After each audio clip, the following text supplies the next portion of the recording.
বন্ধু বন্ধু তুই এই বসে তাইছিস, তোর আমি সেই ধরে খুঁজি বেড়াতেছি। কেন কি হয়েছে ক? বন্ধু এই রমজান মাসে আমি আর ঋণ থাকতে চাইনি, এই ঋণের বোঝা আমি আর টানি পাতিস নি। তাই না? তুই আমার কাছে কিছু টাকা পাতিস, আমি ওই টাকা কটা এখন পরিশোধ করে দিতে চাই। সে কি তোর কাছে টাকা চাইও পাওয়া যায় না, আজ যদি টাকা উজ্জুকে দিতে আসছিস দে, দিলে আমার খুব উপকার হয়।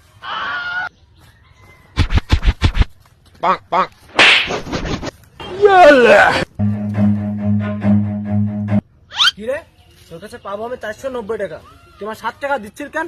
কেন তুই জানিস নি রমজান মাসে 1 টাকা দান করলি 70 টাকা দান করা সব পাওয়া যায়। তাই ভাবলাম এই সুযোগে আমিও ঋণটা শোধ হইনি। আচ্ছা, তুই আমার কাছে 490 টাকা পাতিস, 1 টাকা সমান 70 টাকা, তোরে 7 টাকা দিস, হিসাব করে দেখ।